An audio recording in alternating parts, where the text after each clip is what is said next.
થોડીક થશે.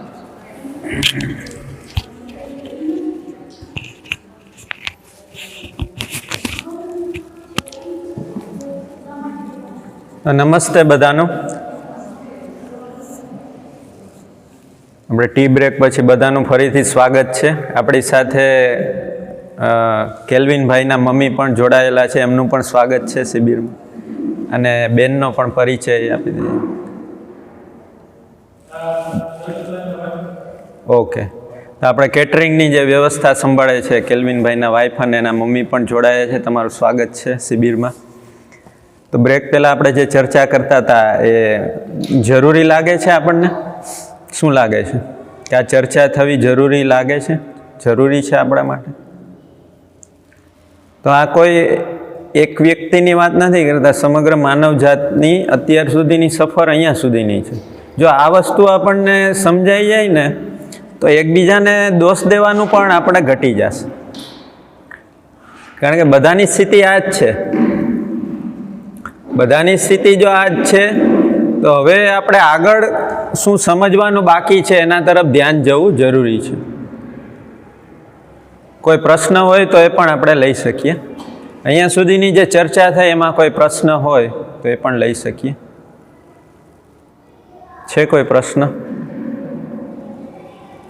તો આપણે ભાષાની વાત કરતા હતા કે ખાલી આચરણ ન હોય અને આપણી પાસે એક એજ્યુકેશન લઈએ એટલે કોઈ ભાષા આવી જાય આપણી પાસે. અને જે વ્યક્તિ એજ્યુકેશન નથી લેતો એ જે પરંપરામાં જે ભાષા હોય એ શીખી જ જાય છે ને.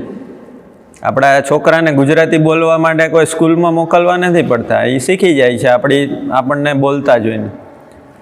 તો એ ભાષા જ્યારે પરિવારમાં જાય તો આચરણવિહીન ભાષા છે એનાથી માણસ છે એ તૃપ્ત થાય નહીં. એ આપણને ખ્યાલ આવે. બરાબર? કે એમાં મિસિંગ વસ્તુ એ છે કે ભાવ, આચરણ એ આવશ્યક છે. આચરણવિહીન ભાષા છે એ સ્વીકાર્ય થાય નહીં. શરૂઆતમાં થોડો સમય સારું લાગે, કોઈ વ્યક્તિ સારા શબ્દો બોલે, આપણા માટે સન્માનજનક શબ્દો બોલે તો થોડો સમય સારું લાગે.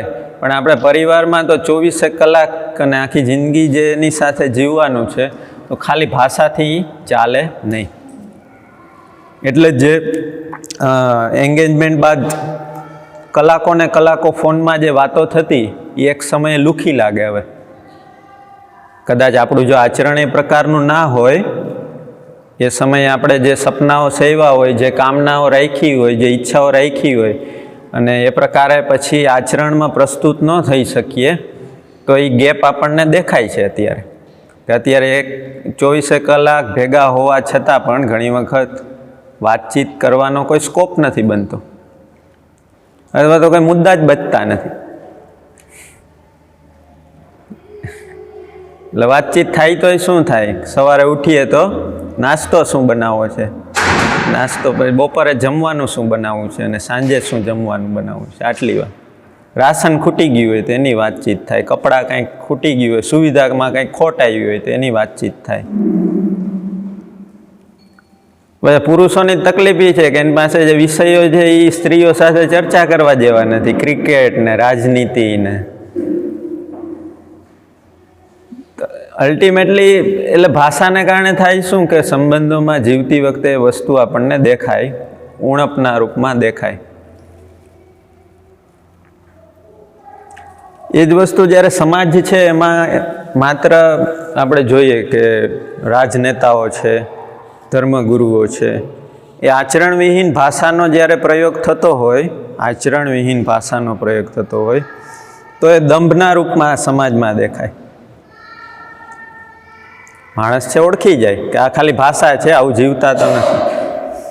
એટલે આજના યુવાનનો કોઈ રોલ મોડલ જ નથી એમ કહી શકીએ. અથવા જો રોલ મોડલ હોય તો એ બદલાવ્યા રાખે છે. એનું કારણ કે આચરણવિહીન ભાષા છે એ માણસને સ્વીકાર્ય થાય નહીં.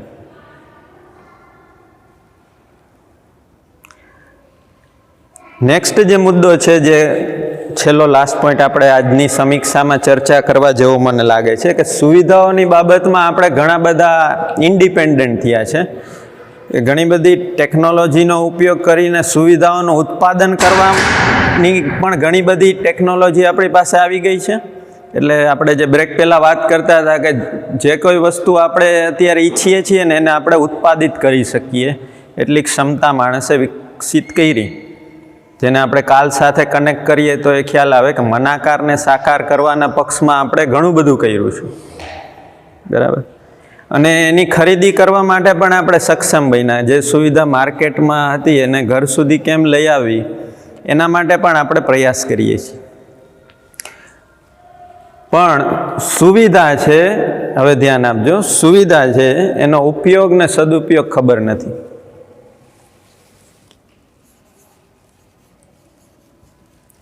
શું લાગે છે? હા, બરાબર છે કે અતિશયોક્તિ છે?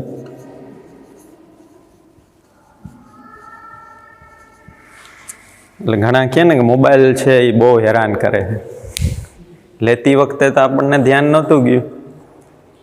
કાર જ્યારે લેતા હોય ત્યારે આપણને સારું જ લાગે અને એ આપણી પાસે પરચેસિંગ કેપેસિટી હોય તો કાર સારી જ લાગે. પણ એનો જો ઉપયોગ ને સદુપયોગ ખબર ના હોય તો એ જ કારનું જ્યારે મેન્ટેનન્સ આવે ત્યારે આપણને એ જ કાર દુઃખદાયક લાગે.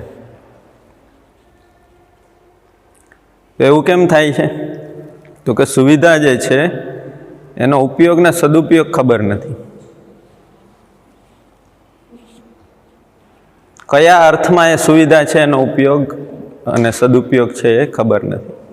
એટલે સૌથી વધારે છે દુરુપયોગ જે છે એ આપણી જે લક્ઝરિયસ આઇટમ જે કહીએ છીએ ને એનો સૌથી વધારે દુરુપયોગ થાય છે. અને એવું રોટી કપડાં મકાનમાંય છે. જેમ કે કાલ જે વાત કરતા હતા કે ભોજન છે એનો ઉપયોગ સદુપયોગ ખબર ના હોય તો માણસ છે એ 5 સ્ટારમાં એ ભોજન લઈને અથવા તો કોઈ લગ્ન સમારંભમાં જઈએ તો 32 જાતની વાનગીઓ હોય છતાં પણ તમને એનો દુરુપયોગ થતો જોવા મળે, એનું વેસ્ટેજ થતું જોવા મળે.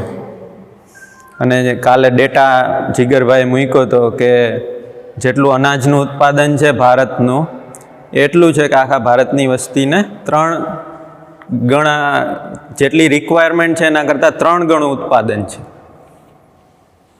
પણ ઉપયોગ ને સદુપયોગ ખબર ન હોવાથી ઘણી વખતે વસ્તુ છે દુરુપયોગ તરફ જતી જ રહે.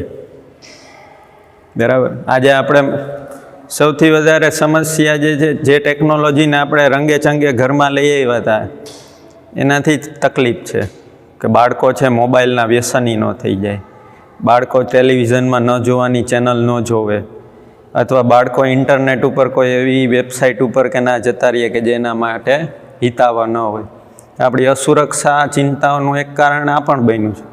એના મૂળમાં એટલું જ છે કે આપણને એનો ઉપયોગ સદુપયોગ ખબર નથી. એટલે ટેલિવિઝનમાં આપણે જોયું હશે કે ટેલિવિઝન ચાલુ કરી દઈએ સ્વિચ અને રિમોટ ઘુમાવ્યા રાખીએ, કઈ ચેનલ મારે જોવી છે એ મને ખબર ના હોય. બરાબર. તો એનાથી ખ્યાલ આવે છે કે આનો ઉપયોગ સદુપયોગ ખબર નથી એટલે એ વસ્તુ બાય ડિફોલ્ટ દુરુપયોગ તરફ જવાની જ છે. એટલે પરિવારમાં એ વસ્તુ છે પછી સુવિધાનો દુરુપયોગ થાય એટલે પરિવારમાં એ વસ્તુ છે એ આપણે અભાવ તરફ લઈ જાય. દાખલા તરીકે મોબાઈલ છે એનો સદુપયોગ ખબર હોય તો થાય શું કે મોબાઈલને મેં કોમ્યુનિકેશન માટે યુઝ કર્યો, મૂકી દીધો. દુરુપયોગનો મતલબ શું કે હવે એ મોબાઈલ છે એને જ મેં સર્વસ્વ જિંદગી બનાવી નાખી, એનો જે અર્થમાં ઉપયોગ કરવાનો હતો એના બદલે બીજા અર્થમાં ઉપયોગ કર્યો.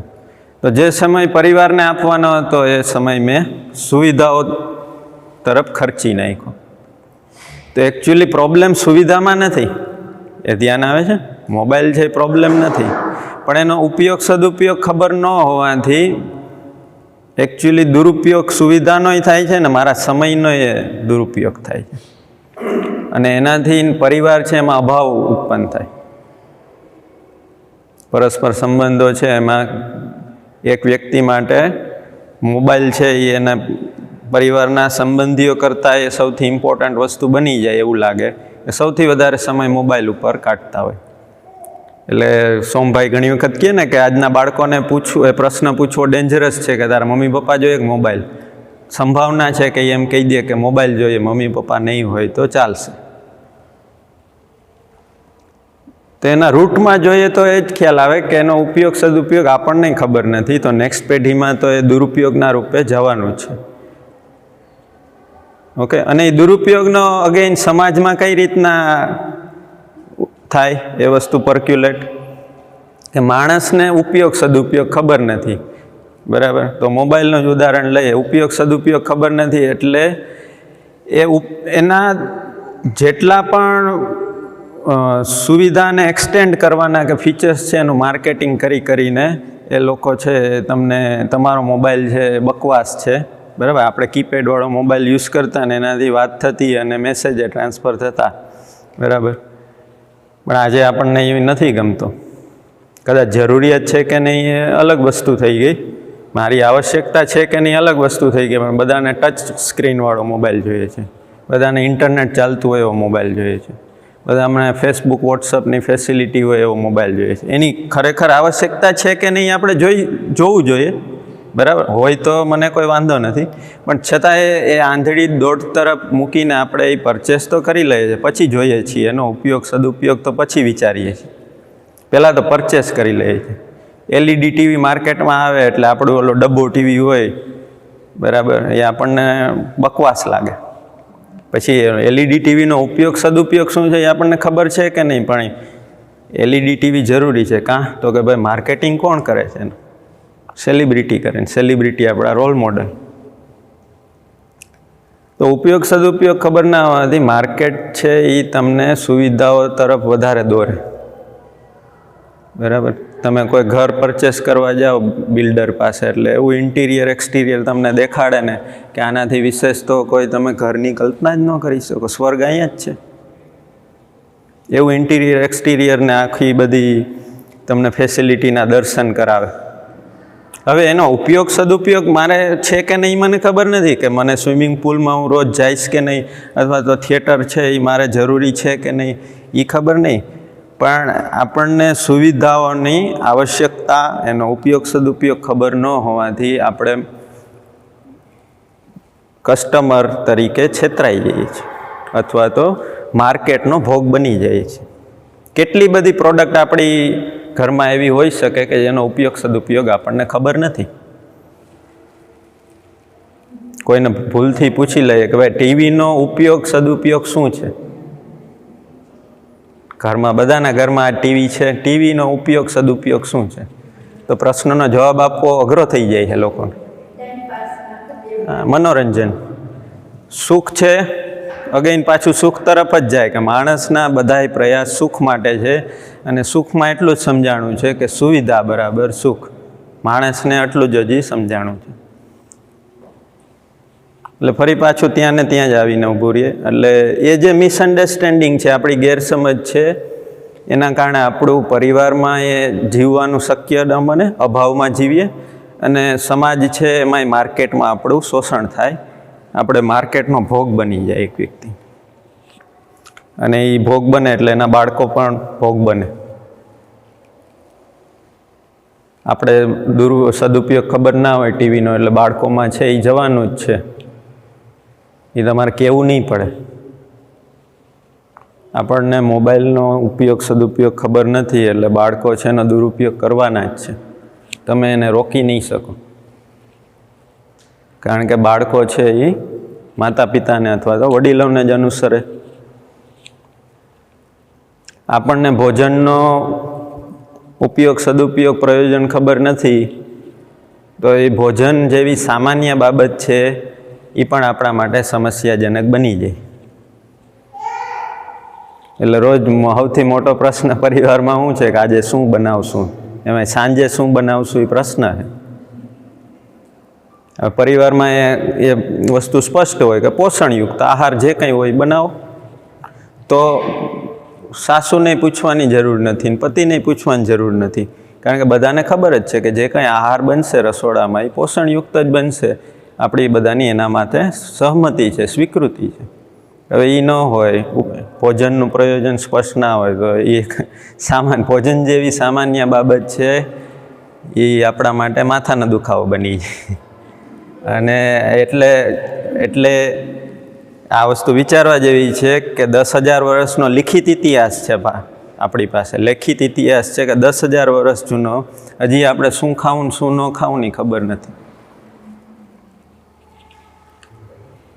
તો આપણે ઘણી વખત એવું લાગે કે આપણી સંસ્કૃતિ અથવા તો આપણે તો બહુ ડેવલપ થતા જઈએ છીએ, આપણે સ્માર્ટફોન ને સ્માર્ટ ટીવીને યુઝ કરતા જઈએ છીએ, પણ જોઈએ તો ખ્યાલ આવે કે ભોજનમાં શું લેવું ને શું ન લેવું ને એ ખબર નથી. 10,000 વર્ષના લિખિત ઇતિહાસ છે.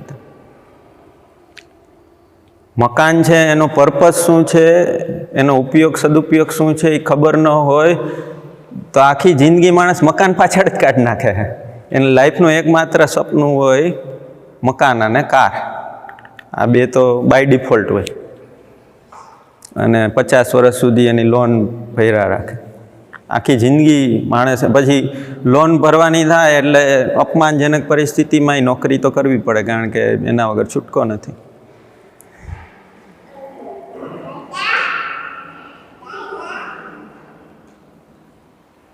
તો ઘણો બધું આપણો જે દુરુપયોગ જે થાય છે સુવિધાનો, એનું કારણ એટલું જ છે કે એનો ઉપયોગ સદુપયોગ ખબર નથી, અને એનાથી પ્રકૃતિ છે એમાં પણ આપણે એ અસંતુલન તરફ લઈ જાય.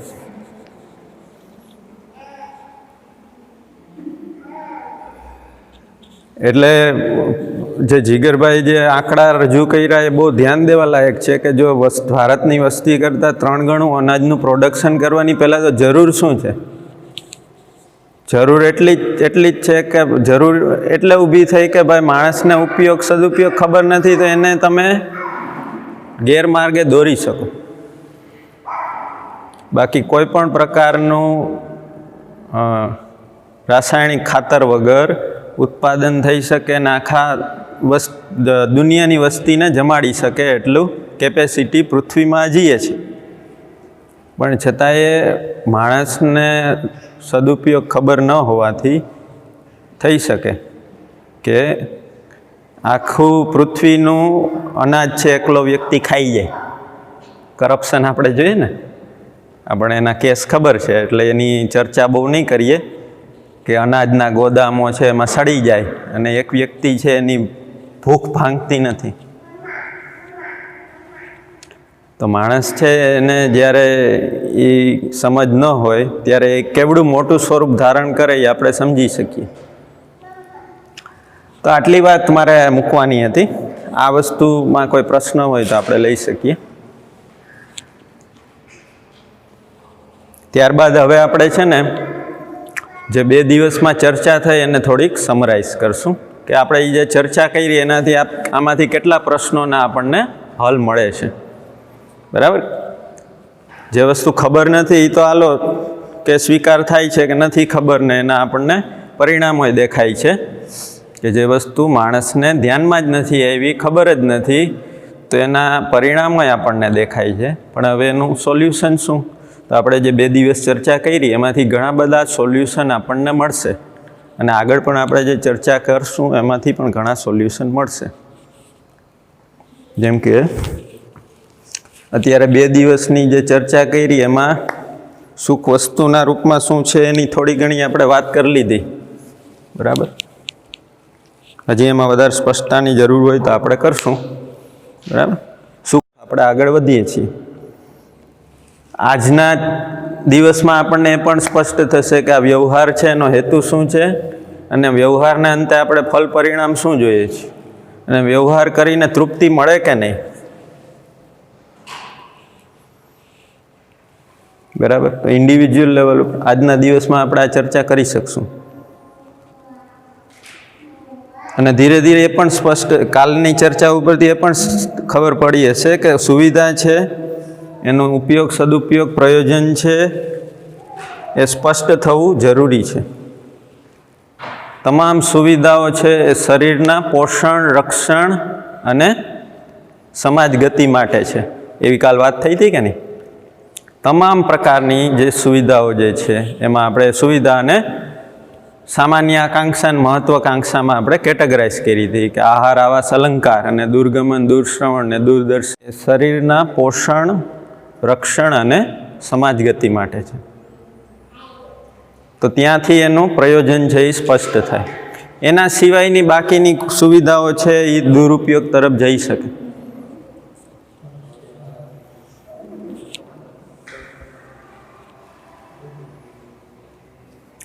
બરાબર. તો ઘણા બધા પ્રશ્નો છે એના આપણે આન્સર મળતા જાય છે પણ આપણને સ્પષ્ટ થશે. આ હું ભૂસી નાખું કાંઈ પ્રશ્ન આમાંથી ન હોય.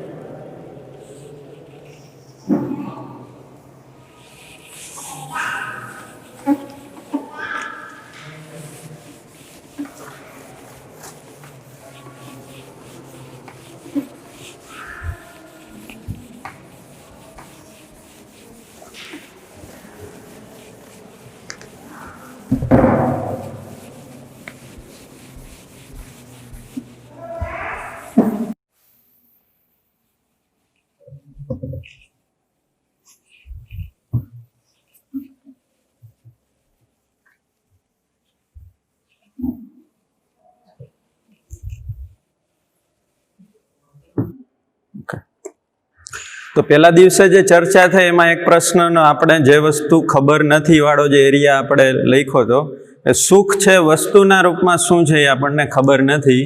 તો એની એક આપણે પહેલા દિવસે ચર્ચા કરી, વાત તમારી સામે મૂકી કે સુખ બરાબર સ્વીકૃતિ,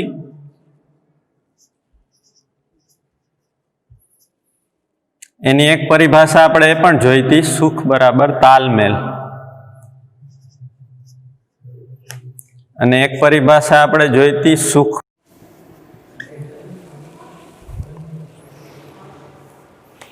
હવે આને આપણે એટલી થોડીક વધારે સટીક રીતના જોશું આ સુખને કે જેથી કરીને આપણને વધારે સ્પષ્ટ થાય કે આ ખરેખર આપણે સુખની જે અહીંયા શિબિરમાં વાત કરે છે એ તરફ આપણે ગતિ કરીએ છીએ કે નહીં એ પણ આપણને ધ્યાનમાં આવશે.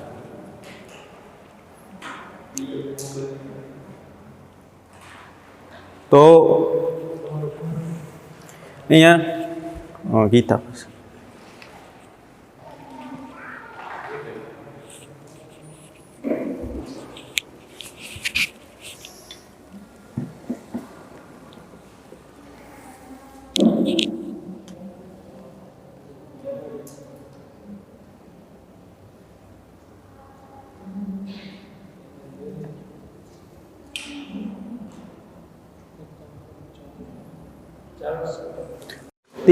કોઈ ઘટના કે સ્થિતિ પરિસ્થિતિની સ્વીકૃતિ.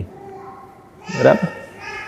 સ્વીકૃતિ એટલે શેની સ્વીકૃતિ? તો એમાં વિજયભાઈ એક વાત મૂકી હતી કે સ્વીકૃતિ એટલે કોઈ વ્યક્તિ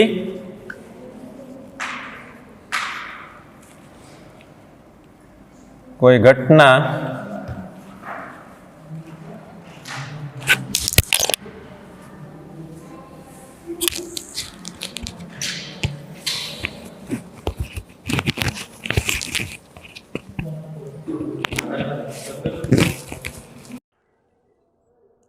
અથવા તો એ સમય પૂરતું એ સમયે તો સ્વીકાર ન જ થાય. તમે જાતું કરી દો કે ગમે જુગાડ અપનાવો. બરાબર.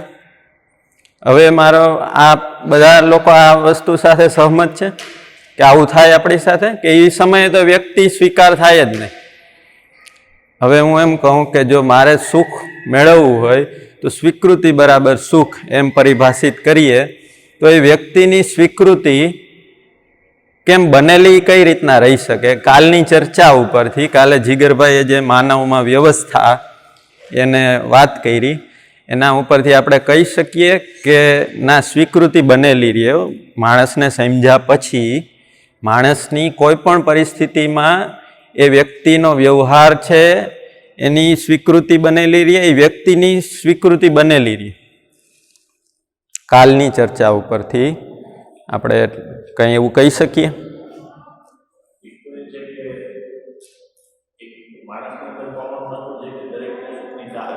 યસ.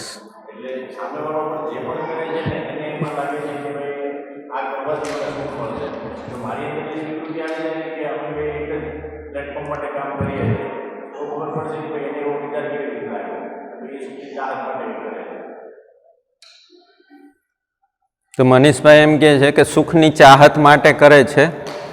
એનાથી આપણને ખ્યાલ આવે કે એને જે કાંઈ કર્યું એ સુખની ચાહત માટે કર્યું, સુખને શોધવાના પ્રયાસના ભાગરૂપે કર્યું.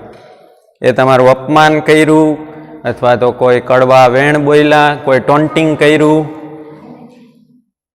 ઓકે, આ એક બાબત થઈ. એ પછી એ શું સ્વીકૃતિ બનેલી રહે આ મુદ્દો જે છે કે ના, એ આપણે એવું કહીએ કે એણે સુખની ચાહતમાં કર્યું, એ સુખ મેળવવાના પ્રયાસમાં એ મારું અપમાન કર્યું.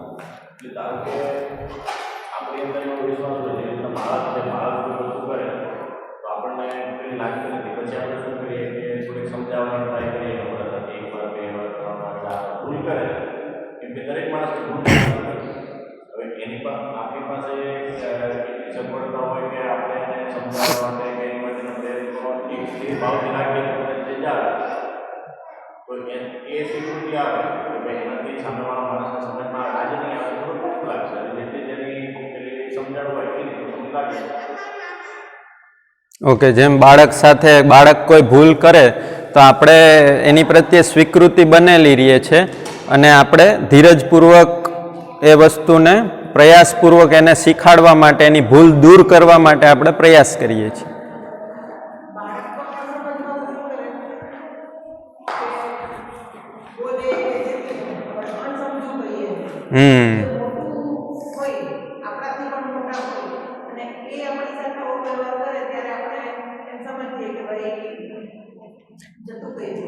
માસીએ જે વાત કરી બરાબર કે હા, કે એ મોટું વ્યક્તિ એટલે કે ઉંમરમાં વડીલ વ્યક્તિ, એટલે કે 25-30 વર્ષ પછીનું વ્યક્તિ અથવા 50 વર્ષનું વ્યક્તિ એ ભૂલ કરે.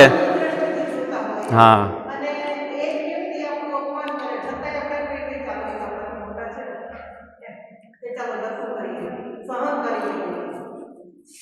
શું લાગે છે કે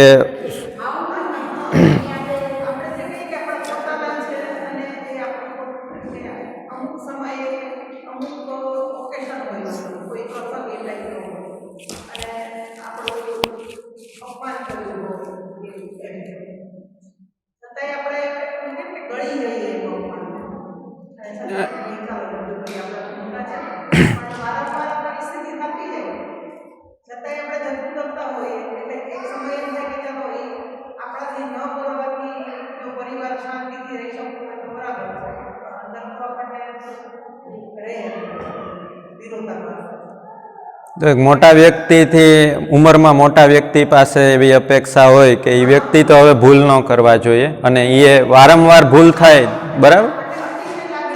ઓકે,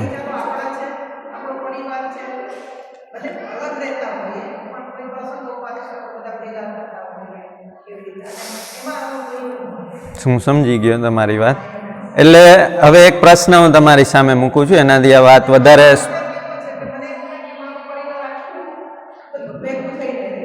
ના, દરેકની અપેક્ષા એ રીતની જ હોય. તો એક માસીએ જે વાત મૂકી કે મોટા વ્યક્તિ પાસે પછી હવે ભૂલ કરે એ આપણે એવી અપેક્ષા હોય નહીં. તો હા, ચોક્કસ. તો એક પ્રશ્ન હું પૂછું છું કે સમજ જે છે એને ઉંમર સાથે કોઈ લેવા દેવા છે કે નહીં? નાનું બાળક છે એ એક સમયે શિશુ, ના, એ જ આપણે ચર્ચા કરીએ કે એક સમયે શિશુ અવસ્થામાં હોય, બાલ્યકાળ, પછી કિશોર અવસ્થા, અને એ એક પુખ્ત વયનું થાય, પછી એક પરિવાર સ્ટાર્ટ કરે, એના છોકરાઓનો જન્મ થાય, એને એજ્યુકેશન આપે, ભણાવે, ગણાવે. આમાં તમને લાગે છે કે આજે દરેક વ્યક્તિ આજે એક શરીરના એક કાળ ધર્મમાંથી પસાર થાય છે, ઉંમર જે વધતી જાય છે એની સાથે સાથે સમજ વધતી જાય એવું કોઈ લાગે છે? શું લાગે છે? સમજ અને ઉંમરને કોઈ સંબંધ ખરો? નથી. એટલે આગળ આપણે જે બ્રેકની પહેલા ચર્ચા કરી ને એ સંદર્ભમાં જ કરી કે બધાની જર્ની અહીં સુધીની જ છે. એટલે સુખ ખબર, એક જ મિનિટ, સુખ ખબર નથી, વ્યવહારનો હેતુ સ્પષ્ટ નથી, સુવિધા છે એને જ આપણે સુખ માનીએ છીએ, તો એવી સંભાવના ખરી કે માણસથી ભૂલ થઈ શકે? હા, એટલે પેલું એક ક્લિયર કરીએ કે માણસથી ભૂલ થઈ શકે એવો આપણને સ્વીકાર થાય છે? ના ના, એ નહીં. પહેલાં આપણે સ્ટોપ, આને એક વખત આપણે જોઈ લઈએ પૂરેપૂરું ક્લિયર કટ કે માણસથી ભૂલ થઈ શકે એ સ્વીકાર થાય આપણને? આજે આપણે જે ચર્ચા કરી એના આધાર ઉપર કે માણસને સુખ શું એ ખબર નથી, વ્યવહારનો હેતુ ખબર નથી, સ્પષ્ટ નથી, એનું વ્યવહાર કરીને શું મેળવવાનું છે એ સ્પષ્ટ નથી, અને સુવિધામાં જ સુખને શોધે છે. તો અને એના કારણે બધાના સુખના એરિયા અલગ અલગ થઈ જાય છે. તો એવું સંભાવના ખરી કે માણસ છે એ ભૂલ કરી શકે જીવવામાં, સંબંધોમાં જીવવામાં?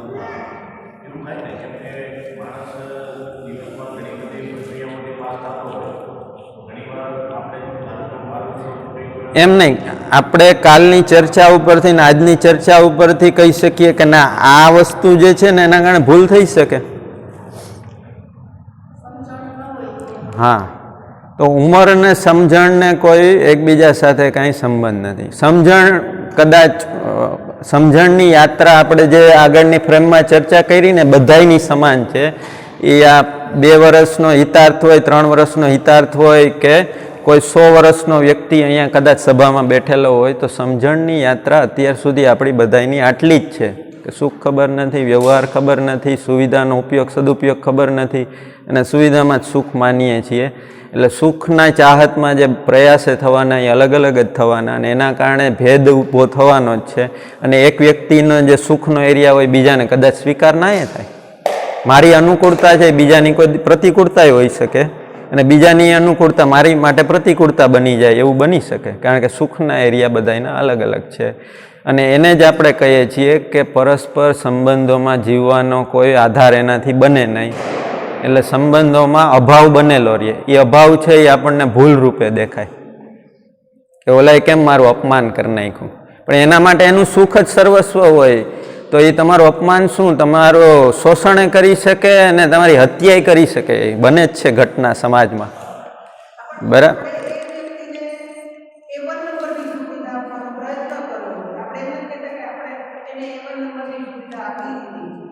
ના, સુવિધાની વાત નથી થતી.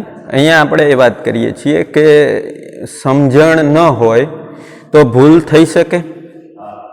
બરાબર? આ વસ્તુ એક આપણે સ્પષ્ટ કરીએ.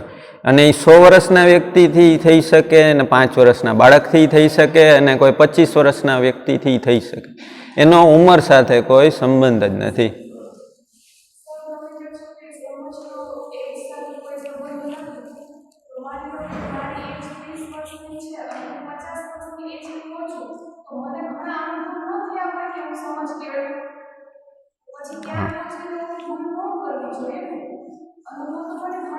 અપેક્ષા તો એવી જ બને, પરસ્પર સંબંધમાં જીવીએ.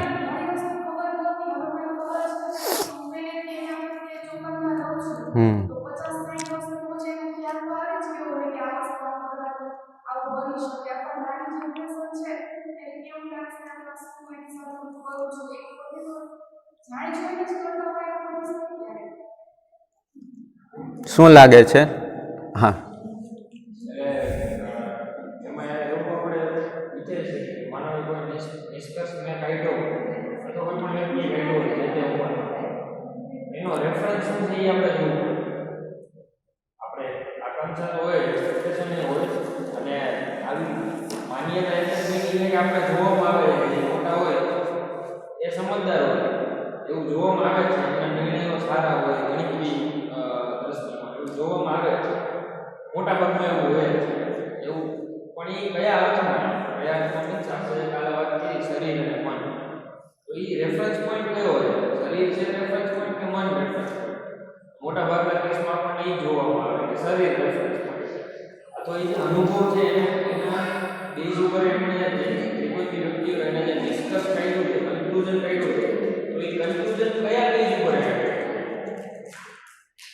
બે જ નક્કી કરશે કે આગળ નિર્ણય સારા લેશે, પણ એ નિર્ણય પણ અત્યાર સુધીના ઓલામાં જોવામાં આવે તો નિર્ણય પણ શરીરના હાથમાં છે, મનના હાથમાં જનરલ કેસમાં નથી હોતા.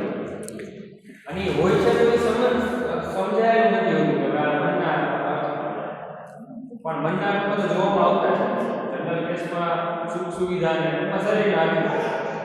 કન્ક્લુઝન કયા રેફરન્સ પરથી છે કદાચ એકદમ સરસ વાત કરી. એટલે રીટાબેન, ગૌરાંગભાઈએ જે વાત કરી ને કે સમજો કે એ ધ્યાનમાં જ નથી આવ્યું કે માનવ છે એ ખાલી શરીર નથી, બરાબર. 1 મિનિટ પૂરું કરી લો. 5 બાય 10 ફીટનું શરીર નથી, એમાં કોઈ ભાવ પક્ષે છે એ ધ્યાનમાં જ્યાં સુધી નથી આવ્યું તો કદાચ એ ઉંમર 40 વર્ષની હોઈ શકે, 50 વર્ષની હોઈ શકે, જિંદગીભર કદાચ ધ્યાનમાં ન આવે તો બની શકે કે ખાલી આપણે સંબંધોમાં જીવતી વખતે શરીર પક્ષને ધ્યાનમાં રાખીને સુવિધાઓની પૂર્તિ કરતા રહીએ અને ભાવ પક્ષ કોરો રહી જાય. તો એ જે વસ્તુ અભાવના રૂપમાં, ઉણપના રૂપમાં પરસ્પર સંબંધોમાં દેખાય ને એને જ આપણે ભૂલ કહીએ છીએ. ભૂલ એટલે કોઈ બીજી વસ્તુ નથી, પણ આ જે વસ્તુ ઉપર ધ્યાન જવું જોઈતું હતું અને એ ખરેખર મારે જવાબદારીના રૂપમાં સ્વીકારવાની જરૂર હતી, એના તરફ મારું ક્યાંક ધ્યાન નથી ગયું. હા, તમે જે વાત કરી એ બરાબર છે કે ધ્યાન જેમ જેમ જાય છે એમ આપણે એ તરફ પ્રયાસ કરીને આપણી જે કોઈ ઉણપો છે દૂર કરવા પ્રયાસ કરીએ જ છીએ. કે એક સમયે આપણે છે એક જમાનો એ હતો કે બાળકો છે એને સોટી વાગે ચમચમ અને વિદ્યા આવે ઝમઝમ, એવી એક કહેવત હતી. તો ભણવા માટે, વિદ્યા માટે મારવું જરૂરી છે એવું એક નિયમ બની ગયો હતો, બરાબર. અને મા બાપે કહેતા શિક્ષકોને કે આને મારજો, ન આવડે ને તો મારજો પણ એને શીખવાડી દેજો. પણ હવે ધીરે ધીરે આપણને ખ્યાલમાં આવ્યું કે માર તો શરીરને પડે છે, જ્યારે એને સમજણનો જે પ્રોબ્લેમ છે તો માનસિક લેવલ ઉપર કોઈ ડિફિકલ્ટી છે. શરીરને માર પડવાથી કંઈ માનસિક સમસ્યા છે દૂર નથી થતી. ઓકે, તો ઘરમાં કદાચ આપણે કોઈ સાથે ઝઘડો ના થાય ને રસોઈ ન બનાવીએ, આપણે રીસાવાના કેવા અલગ અલગ જુગાડ હોય કે આપણે રસોઈ ન બનાવીએ અથવા રસોઈમાં કંઈક કચાશ રાખી દઈએ અથવા તો જેવું તેવું બનાવીને દઈ દે, એનાથી કંઈ શરીર પક્ષમાં જે અભાવ ઉત્પન્ન કદાચ થાય એનાથી મન છે એમને કોઈ સિગ્નલ નહીં મળે. એટલે કે જે એરિયા ઉપર આપણે પ્રયાસ કરીએ છીએ એ અધૂરો પડે.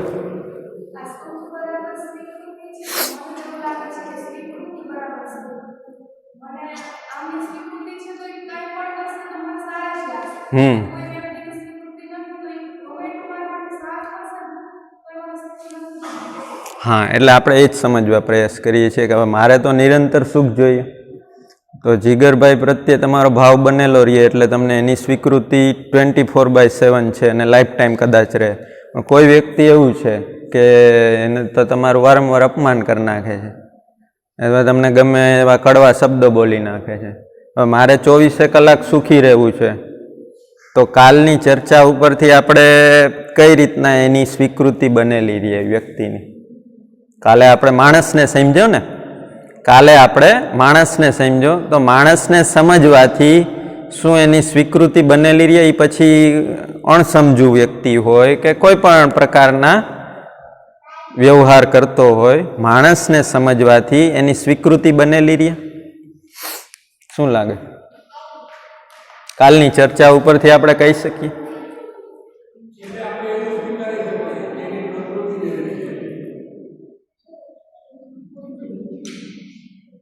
એની પ્રકૃતિ એવી છે. એટલે એનાથી એ વ્યક્તિ છે એની પ્રત્યે સ્વીકૃતિ બનેલી રહે કે ઘટી જાય? એને એ જે ના છૂટકે જે છે અથવા આપણે એડજસ્ટ કરી લઈએ એની યારે, એનાથી એની પ્રત્યે જે સ્વીકૃતિ બનેલી રહે છે કે ઘટી જાય?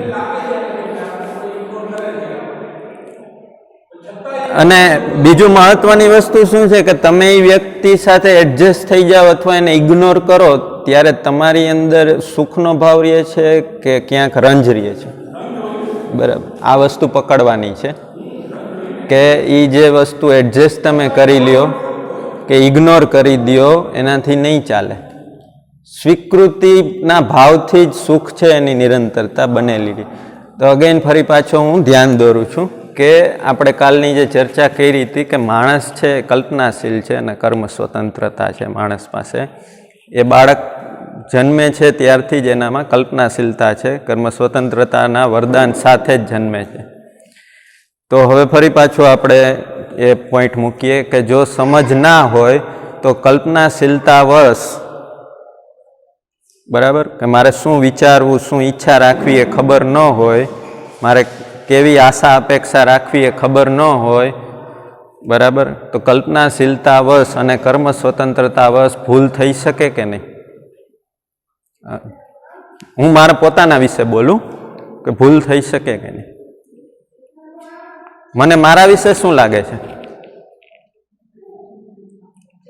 આપણે આપણી પોતાની પહેલા વાત કરીએ કે કલ્પનાશીલતાવશ અને કર્મ સ્વતંત્રતાવશ સમજણ ન હોય ત્યારે ભૂલ થઈ શકે કે નહીં? હા, સમજણ આવી જાય પછીની મેટર અલગ થઈ જાય છે. દાખલા તરીકે એક વ્યક્તિ છે જેને કાર ચલાવતા નથી આવડતી અને તમે એને સ્ટીરિંગ ને આપણે થમાવી દઈએ, બરાબર, તો પોસિબિલિટી છે કે એ 2-4 લોકોને કચડીને આગળ વધી જાય.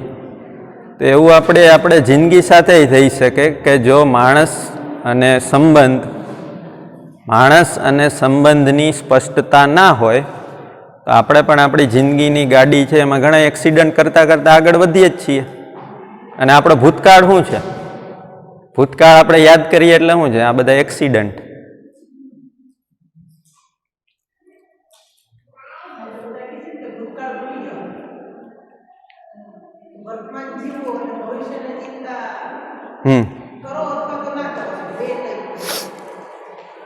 ભૂતકાળ ક્યારે ભૂલાય? આ અગત્યનો પોઈન્ટ છે. ભૂતકાળ ભૂલાય ક્યારે? જેમ કે કોઈ વ્યક્તિએ મારું અપમાન કરી દીધું, હવે એની પૂર્ણપણે મને સ્વીકૃતિ જ્યાં સુધી ન થાય ને ત્યાં સુધી એનો ભૂતકાળમાં એનું અપમાન છે મને એ વારંવાર ડંખા કરે, અને પાછો ઝઘડો થાય ને તો એ જ યાદ કરીએ આપણે. આમાં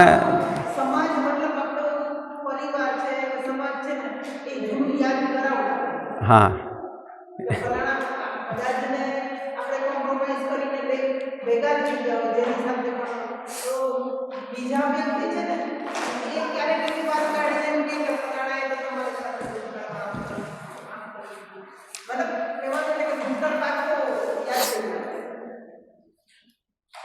હવે આપણે ફરી પાછું એ ધ્યાન જાય કે જો એની સ્વીકૃતિ ન બને ને વ્યક્તિની, તો એની સાથે ભૂતકાળમાં કોઈ દુર્ઘટના બની હોય, આજે કદાચ નથી બની આજની ક્ષણે, તો એ આપણના માટે પીડાજનક હોય છે.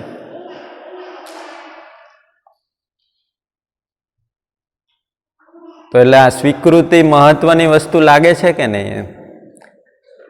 તો કાલની ચર્ચા ઉપરથી આપણે એટલું કહી શકીએ કે થોડુંક એને આપણે સમરાઇઝ કરે કે માણસ જે છે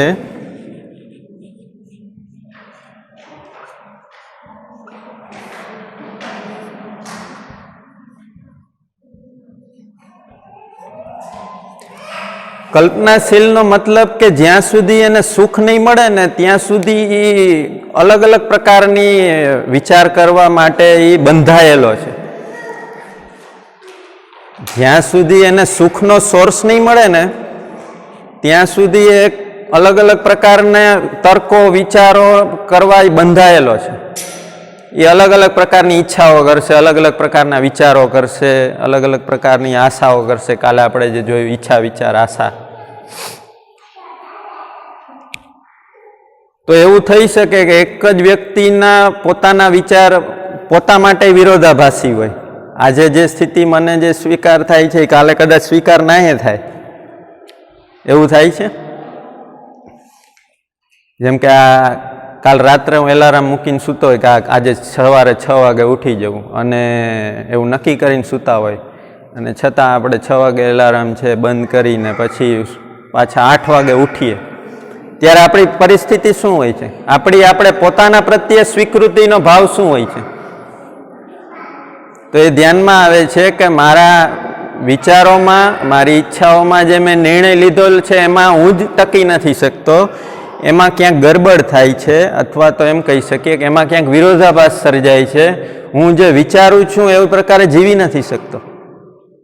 એવું કહી શકીએ કે હું જે પ્રકારે વિચારું છું એવી પ્રકારે જીવી નથી શકતો. મારા પોતાના પ્રત્યે કંઈક અપેક્ષા હોય ને, હોય કે નહીં? કોઈ કહી શકશે કે મારા પોતાની જાત પ્રત્યે શું અપેક્ષા હોય? મનીષભાઈ. હા,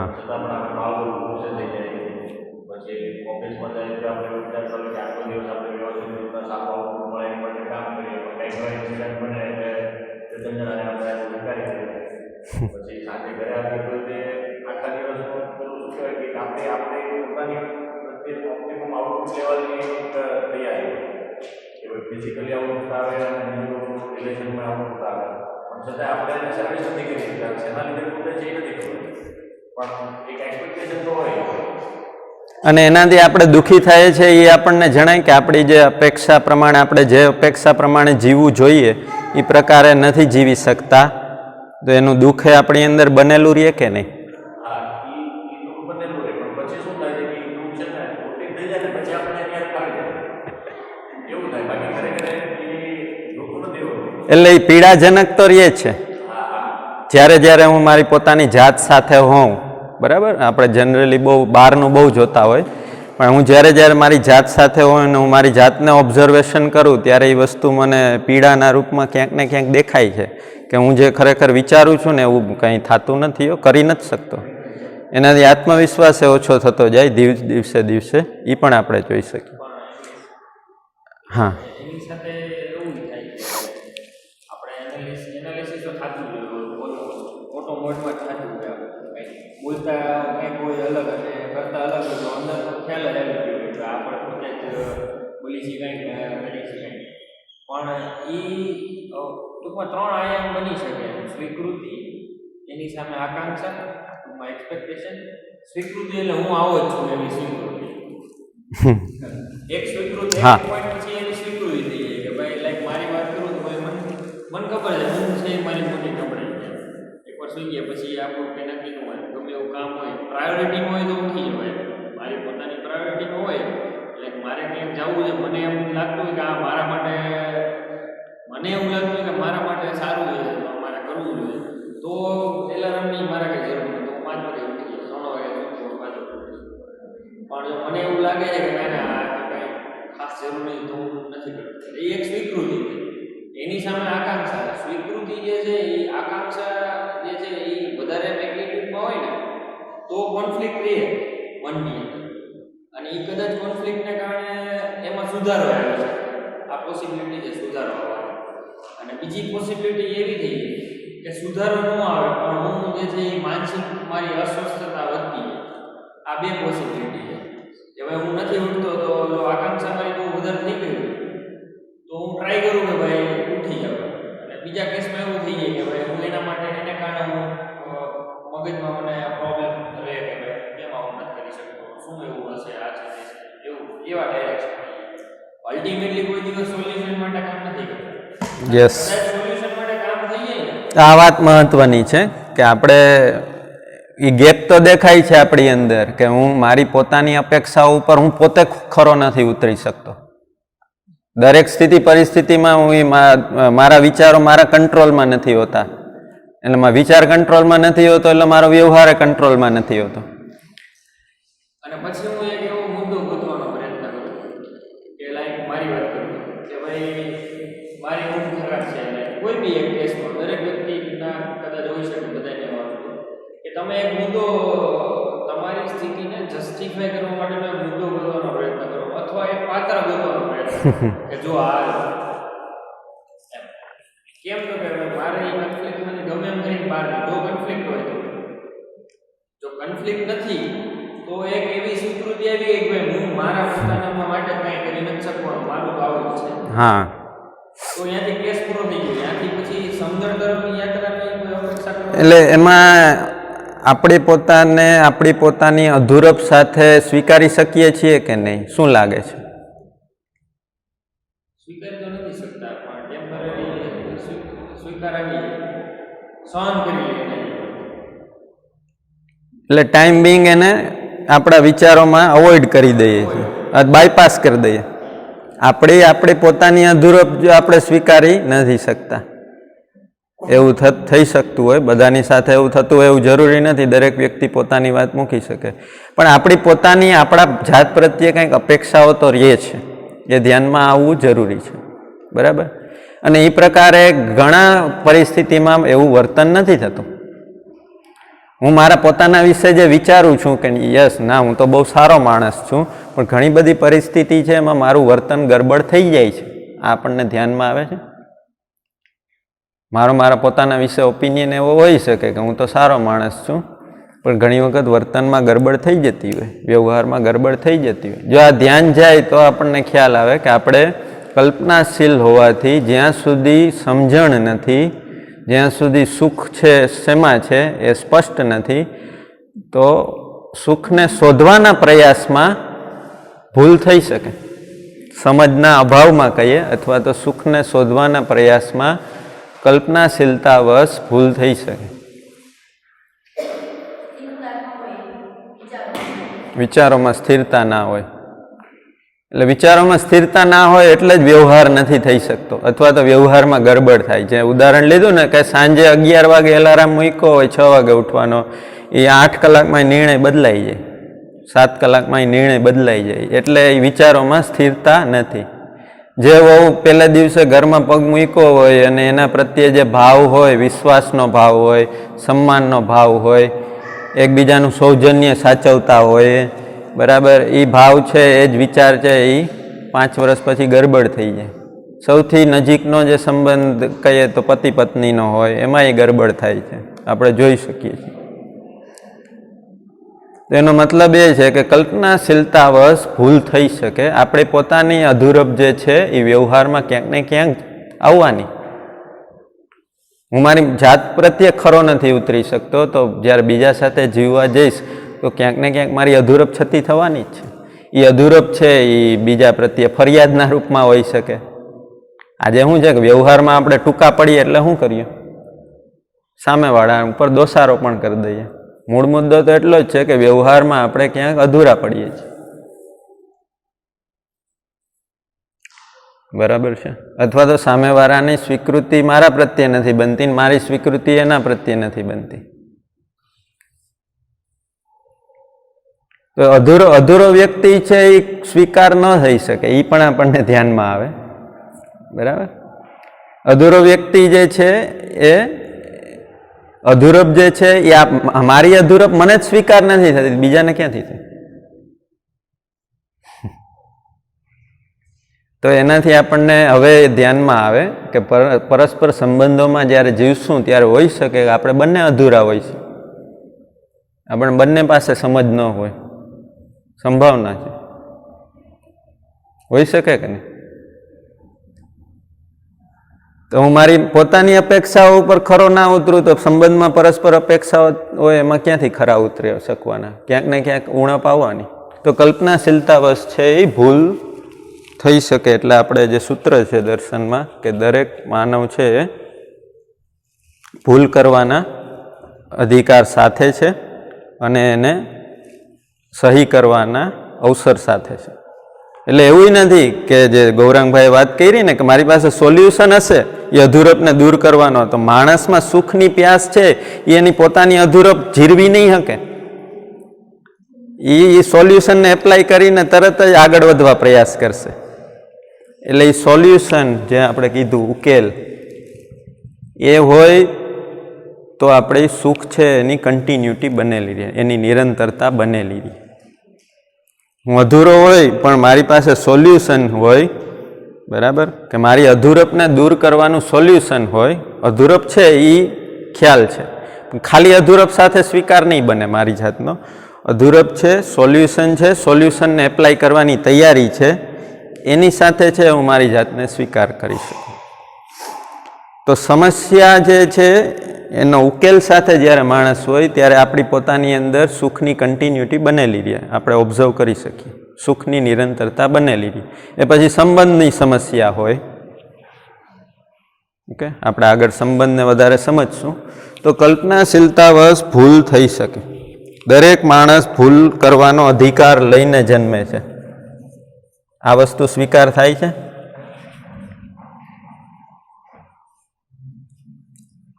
કોઈ બાળક ઘોડિયામાંથી સમજણ લઈને આવતું નથી. એનો મિનિંગ એ થાય એને કોઈ એક ઘડતરની પ્રક્રિયામાંથી, એક શિક્ષા સંસ્કારની પ્રક્રિયામાંથી, એક સમજણની પ્રક્રિયામાંથી પાસ થઈ ગયા બાદ જ એ દાવો કરી શકે કે હવે મારી પાસે તમામ પ્રશ્નોના સોલ્યુશન છે.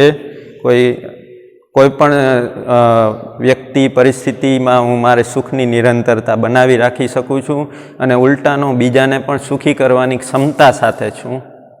આ વસ્તુ અપેક્ષિત છે. પણ કલ્પનાશીલતામાં જ્યાં સુધી સમજ સ્થિર ન થાય ત્યાં સુધી આપણે આપણી અધૂરપ સાથે હોઈ શકીએ.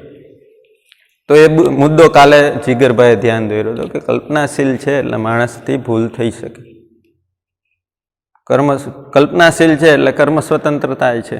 કર્મ સ્વતંત્રતાવશ માણસથી ગરબડ થઈ શકે જ્યાં સુધી સમજ ન હોય ત્યાં સુધી. બરાબર.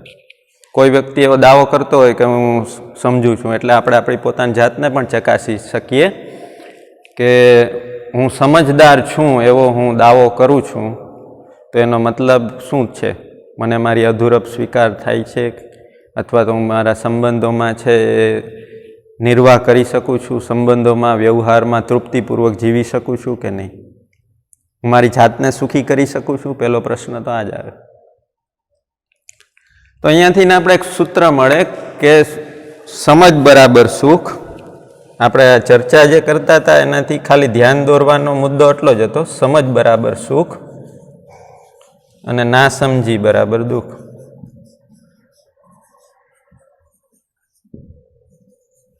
શું લાગે છે કે સુખ સમજે જેમ જેમ આપણે સમજતા જઈએ, માણસને સમજતા જઈએ, સંબંધને સમજતા જઈએ, પરિવારને સમજતા જઈએ, એમ સુખ વધતું જાય કે ઘટતું જાય? બરાબર. આપણે આપણી જાતને સમજતા જઈએ. બરાબર છે. શું લાગે છે? સુખની નિરંતરતા વધતી જાય કે નહીં? શું આના ઉપર હજી આપણે ચર્ચા કરી શકીએ? ઘણા લોકોનું કહેવું એવું હોય છે કે સમજદાર માણસ જ દુઃખી થાય. આવું કેટલા લોકોએ સાંભળ્યું છે? સમજદાર માણસ જ દુઃખી થાય અને આપણે એવું લાગે છે સમજદાર માણસ દુઃખી થાય.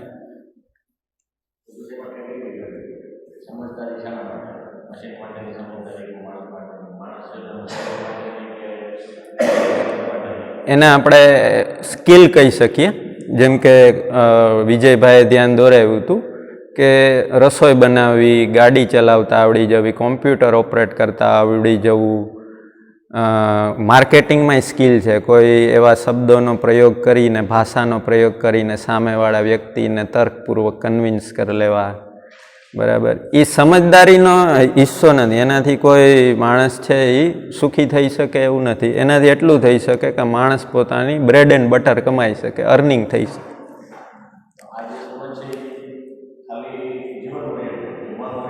એટલે સમજને સ્કિલ આ બેયને ડિફરન્શિએટ આપણે ધ્યાન કરીએ એટલે ખ્યાલમાં આવશે. સ્કિલ જે છે ને, સ્કિલ પાર્ટ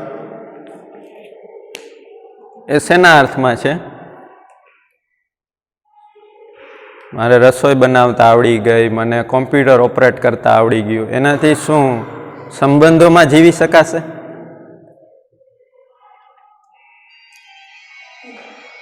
અથવા તો મને પહેલાં ગુજરાતી જ એક જ ભાષા આવડતી, આજે મને હિન્દી ને ઇંગ્લિશ બંને ભાષા, બીજી ભાષા આવડી ગઈ, મેં ચાઇનીઝ શીખી લીધું, તો શું આનાથી સંબંધોમાં જીવતા આવડી જશે? મને વેલ્ડિંગ કરતા આવડી ગયું, એનાથી શું સંબંધોમાં આપણે જીવી શકશું? શું લાગે? તો જે સ્કિલના પાર્ટથી થાય શું? સ્કિલનો પાર્ટ એ જરૂરી છે કે નહીં? તો સ્કિલના પાર્ટથી થાય એટલું કે માણસ છે એ પોતાના શરીરની આવશ્યકતાને અનુરૂપ છે સુવિધાઓ છે એ શ્રમપૂર્વક મેળવી શકે, સ્કિલ દ્વારા મેળવી શકે. એનાથી કોઈ આપણે સમજદાર થઈ ગયા અને સુખી થઈ ગયા એવું કોઈ દાવો કરી શકે નહીં. શું લાગે છે મનીષભાઈ?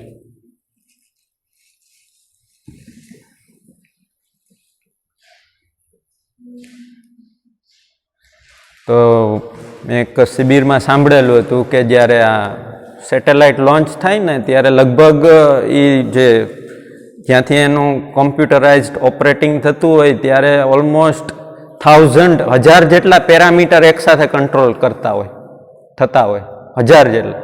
માણસની કેપેસિટી આટલી છે, એક સાથે 1000 જેટલા પેરામીટર કંટ્રોલ થતા હોય ત્યારે એ સેટેલાઇટ છે ને પૃથ્વીના ગુરુત્વાકર્ષણની બહાર આપણે લોન્ચ કરીને ફરતો કરી દઈએ છીએ. તો હવે એ સ્કિલ છે કે સમજ છે? એનાથી એ ધ્યાનમાં આવે કે એનાથી હું મારી જાત સાથે તૃપ્તિપૂર્વક જીવી શકું છું કે નહીં, અથવા તો સંબંધોમાં જીવવા માટે હેલ્પફુલ ક્યાંય બને છે કે નહીં? તો એનો જવાબ છે ના. તો મોટા સાયન્ટિસ્ટ છે એના ઘરમાં એ પ્રોબ્લેમ થઈ શકે, ઝઘડા થઈ શકે, એ પોતે એ દુઃખી હોઈ શકે, ડિપ્રેશનમાં ઘણા જતા રહીએ. જે હમણાં એક કિસ્સો બન્યો ને, આપણે કોઈ ગવર્નર હતા કે એમણે સુસાઇડ કરી લીધું, આઈએસ હતા, આઈએસ કે આઈએફએસ હતા, એમણે સુસાઇડ કરી લીધું, કે ડીજીપી કે એવી પોસ્ટ ઉપર હતા.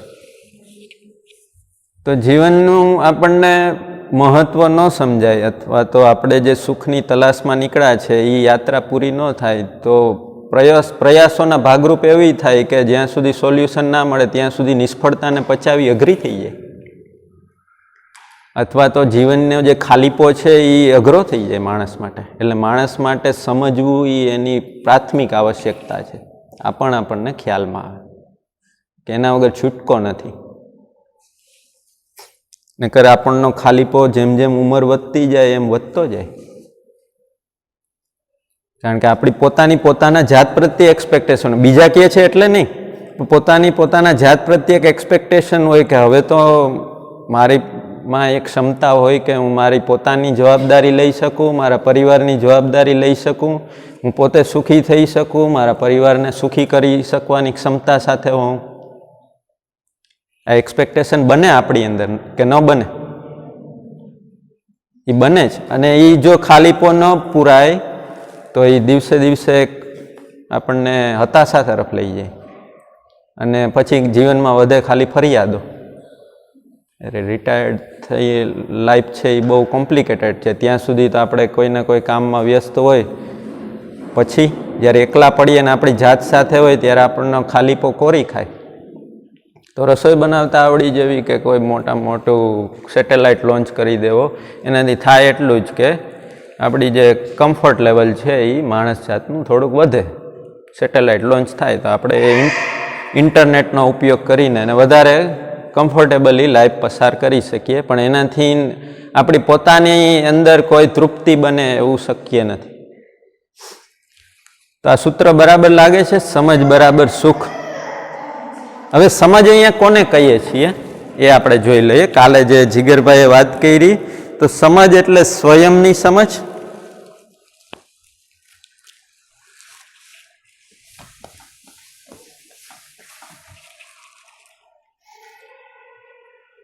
સમજ એટલે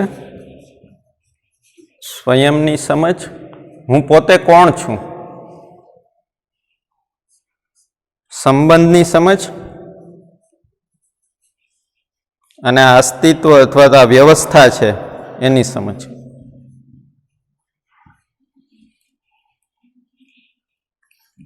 એને આપણે આ શિબિરમાં 4 ભાગમાં જોશું આ જ વસ્તુને, કે સ્વયં એટલે કે માનવમાં વ્યવસ્થા, જેને કાલે આપણે જોયું કે માનવ જે છે એ જીવન અને શરીરનું સંયુક્ત સ્વરૂપ છે. આજે આપણે જે ચર્ચા કરશું પરિવાર વ્યવસ્થા.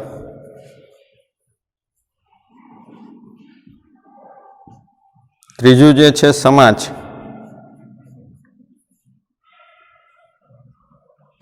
અને ચોથા સ્ટેજ ઉપર આપણે પ્રકૃતિ અથવા તો અસ્તિત્વ માં વ્યવસ્થાનું શું સ્વરૂપ છે એ જોશું.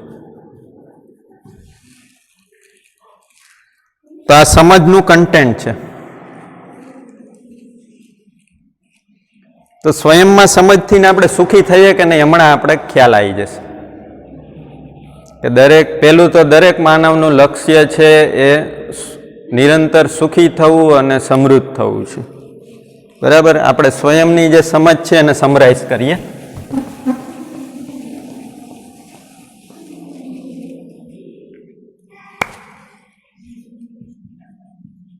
દરેક માનવનું લક્ષ્ય છે એ નિરંતર સુખ અને સમૃદ્ધિ છે. આ જે સમજ સ્પષ્ટ થાય એનાથી આપણે પરસ્પર જીવવામાં કેવું ફીલ કરીએ, શું લાગે? હવે આપણે બીજા માણસ જોડે વાત કરવામાં કોઈ સમસ્યા રહે કે ન રહે? આપણે થોડું વધારે કમ્ફર્ટેબલ ફીલ કરીએ ને કે એને સુખી થવું છે અને મારે સુખી થવું છે, તો આપણો વાત કરવાનો એક મુદ્દો બને, આપણો પરસ્પર એકબીજા સાથે વ્યવહાર કરવાનો કોઈક આધાર મળે કે આપણું બેયનું લક્ષ્ય એક છે. જેમ આપણે ટ્રેનમાં જતા હોય, એક જ ગામે જતા હોય, બસમાં જતા હોય, એક જ ગામે જતા હોય, તો વાતચીતનો આધાર શું બને? તમારે અમદાવાદ જવું છે અને મારે અમદાવાદ જવું છે.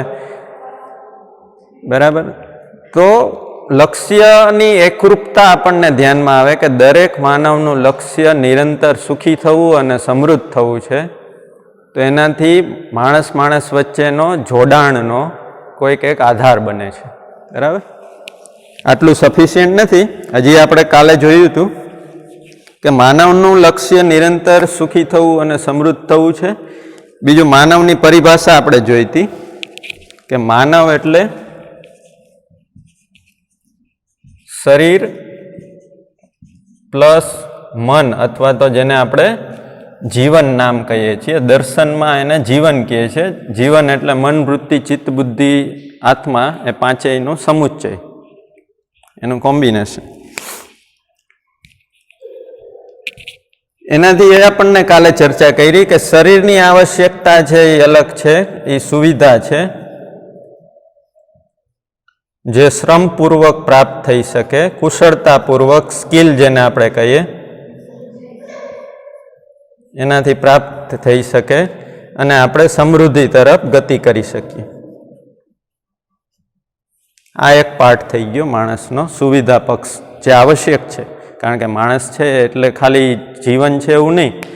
ઘણા શાસ્ત્રોમાં આપણે કીધું ને કે આત્મા, પરમાત્મા, માનવ છે એ પરમાત્માનો અંશ છે. તો માનવ છે એમાં માત્ર જીવન છે એવું જ નથી, એમાં શરીર પક્ષ એ મહત્વનો છે. તો શરીર પક્ષ મહત્વનો છે એટલે શરીરનું પોષણ, રક્ષણ છે એ અર્થમાં આપણને સુવિધાઓની આવશ્યકતા બનશે. બરાબર. મારા લક્ષ્ય પૂર્તિ માટે શરીર છે એ સાધન છે. બરાબર. શરીર છે એને આપણે એ રીતના જોયું હતું કે શરીર છે એ સાધન છે. કોનું સાધન છે? તો કે આ જીવન જે છે, જે હું છું, જેમાં આપણે કાલે જીગરભાઈએ વાત કરી હતી કે હું છે, હું બોલું છું, હું જોઉં છું, હું ચાલું છું, એમ બોલીએ છીએ. તો એક જે માનસિકતાનો પાર્ટ છે જેને આપણે જીવન કીધું, મનનો જે પાર્ટ છે એ એક છે, ને બીજું શરીર છે. તો શરીર છે એ મારું સાધન છે. એ ખ્યાલ આવે છે કે મારે હું જેવું ઈચ્છું છું એ પ્રમાણે શરીર છે એ ગતિ કરે છે. શરીરની ગતિ છે એને પણ આપણે જોઈ હતી કે સ્વૈચ્છિક ક્રિયાઓ અને ઈચ્છિક ક્રિયાઓ. બરાબર. એનાથી ધ્યાનમાં આવે કે શરીર છે એ મારું સાધન છે. કયા અર્થમાં સાધન છે? તો કે સુખી થવાના અર્થમાં, સમૃદ્ધ થવાના અર્થમાં મારું સાધન છે. આ પાછું ઇમ્પોર્ટન્ટ વસ્તુ છે. તો અહીંયા ફરી પાછું સુખી થવાના અર્થમાં અને સમૃદ્ધ થવાના અર્થમાં, એટલે ફરી પાછું સ્પષ્ટ કરવું જરૂરી છે. સુખ બરાબર સમજ, સમજપૂર્વક જ સુખી થઈ શકાય. એટલે લક્ષ્યમાં જ્યારે પણ હું નિરંતર સુખ લખું અથવા સુખ લખું, એનો મતલબ કે સમજદારી જ લક્ષ્ય છે. સમજદારી એટલે આ ચાર વસ્તુ, આટલું સમજવું આવશ્યક છે. તો સમજદારીના અર્થમાં શરીર છે એ સાધન છે. સમજદારીના અર્થમાં હવે જે શરીર દ્વારા હું કોઈ સુવિધાઓ અર્જિત કરીશ, એનો ઉપયોગ, સદુપયોગ પણ સમજદારીના અર્થમાં છે એ નિશ્ચિત થાય. કારણ કે માણસનું લક્ષ્ય છે એ સમજદારી છે, નિરંતર સુખ છે. નિરંતર સુખ એટલે સમજદારી, સમજ. તો એ અર્થમાં જ હવે જે કોઈ સુવિધાઓ છે એનો પણ ઉપયોગ સદુપયોગ નક્કી થાય.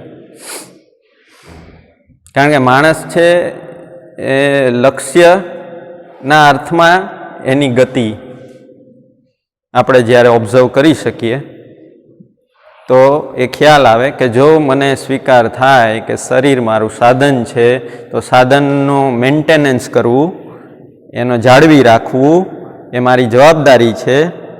એ મારી જવાબદારી છે એ અર્થમાં હવે સુવિધાઓ છે એ અર્જિત કરવી એ આવશ્યક બની જાય કે રોટી કપડાં મકાન એ જરૂરી બની જાય. એ કયા અર્થમાં જરૂરી બને તો કે સમજવા માટે શરીર મારું સાધન છે, શરીરનું પોષણ રક્ષણ છે ને એ રોટી કપડાં મકાનથી થઈ શકે એના માટે એ વસ્તુ આવશ્યક છે. એટલે એ આવશ્યક જ છે, સુવિધા પક્ષ આવશ્યક જ છે માનવ માટે. એ પ્રાપ્ત કઈ રીતના થઈ શકે તો કે શ્રમપૂર્વક, સમૃદ્ધિપૂર્વક એ સુવિધા પક્ષ છે એ નિશ્ચિત થઈ શકે. જ્યારે જીવન જે છે એમાં સુવિધા એની આવશ્યકતા નથી. જીવનની આવશ્યકતા શું છે તો કે નિરંતર સુખ. જીવનને કોઈ સુવિધા છે એની આવશ્યકતા નથી. હા, શરીરને આવશ્યક છે એ અર્થમાં જીવન છે એ પ્રયાસ કરશે, નવી વસ્તુ શીખશે.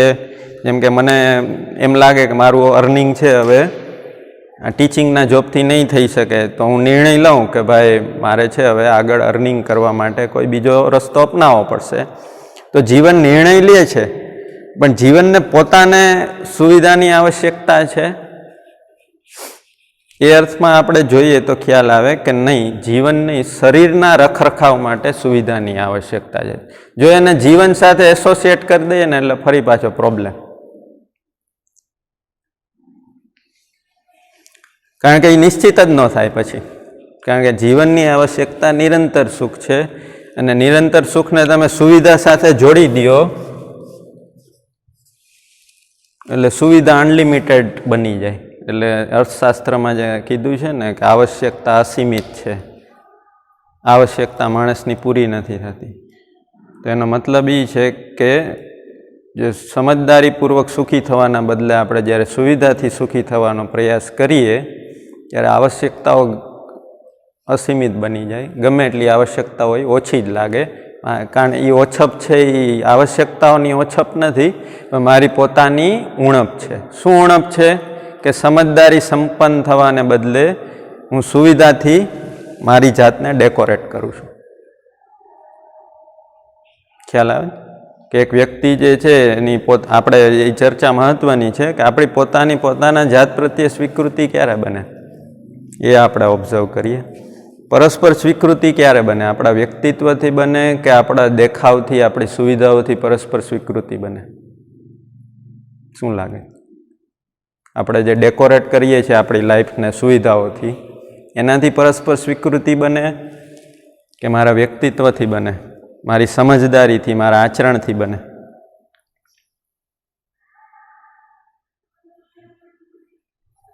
તો તમે ઇન્ટરવ્યૂ દેવા જાઓ, કોટ પેન્ટ ને ટાઈ પહેરી હોય તો સારા જ લાગે માણસ કોઈ, બરાબર? કોઈ મેકઅપ કર્યો હોય અને એ દેખાવમાં સારા લાગે, કોઈ સરસ વાળ ઓળેલા હોય તો એ દેખાવમાં સારા લાગે. પણ એનાથી ને વ્યક્તિત્વની સ્વીકૃતિ ન બને.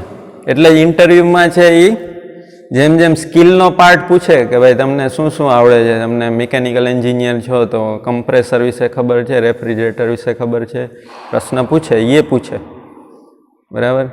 પણ એ તમને જોબ છે તમારા દેખાવ ઉપરથી આપશે કે તમારા વ્યક્તિત્વ ઉપરથી આપશે? એટલે જ એચઆરનું ઇન્ટરવ્યૂ હોય ને, એ તમારો પોતાનો આઉટલુક, તમારો એપ્રોચ છે એ જજ કરે.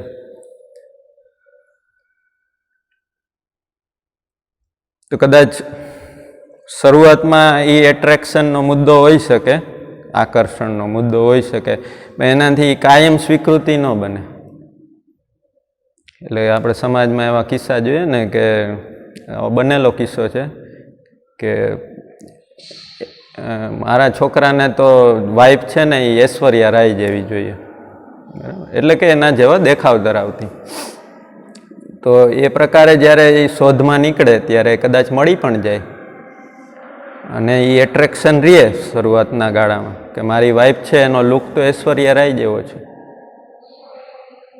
હવે એ જ જે વાઈફ છે એને જમવાનું બનાવતા ના આવડે, એનો સ્વભાવ ઝઘડાળું હોય, તો એ જ વાઈફ છે એ એક સમયે ચૂડેલ જેવી લાગે.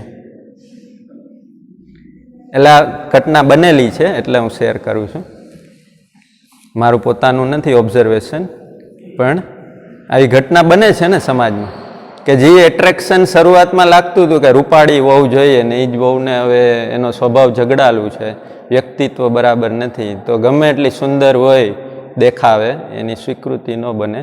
તો એ ધ્યાનમાં આવે કે માનવ જે છે એના માટેનું સૌથી મહત્ત્વપૂર્ણ વસ્તુ એ જ છે કે સમજદારી સંપન્નતાથી જ અને એ આચરણપૂર્વક જ પરસ્પર સ્વીકૃતિ બને. મારા પોતાના પ્રત્યે સ્વીકૃતિ છે એ સમજદારીથી જ બને. સુખ છે એ સુવિધાથી નહીં મળે, સુવિધાથી નહીં મળે એ સ્પષ્ટ થાય એટલે એ પણ ખ્યાલ આવે કે સુખ માટેનો કાર્યક્રમ અલગ છે, સમજદારી એક જ માત્ર કાર્યક્રમ છે.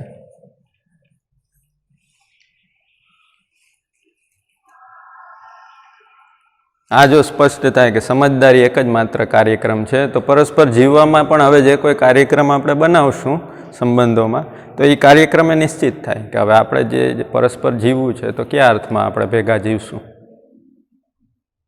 તમારું લક્ષ્ય એક છે, મારું લક્ષ્ય એક છે, બરાબર. અને કાર્યક્રમ એ નિશ્ચિત છે, એવું નથી કાર્યક્રમ આપણે બનાવવાનો છે. કાર્યક્રમ એ નિશ્ચિત છે કે સમજદારીપૂર્વક જ સુખી થઈ શકશું. તો હવે પરસ્પર જીવવા માટેનો, સંબંધમાં જીવવા માટેનો કોઈ આધાર બને કે નહીં? શું લાગે? કાલે અમે મનીષભાઈ બેઠા હતા, રાત્રે 12 કેમ વાગી ગયા ખબર ન પડી.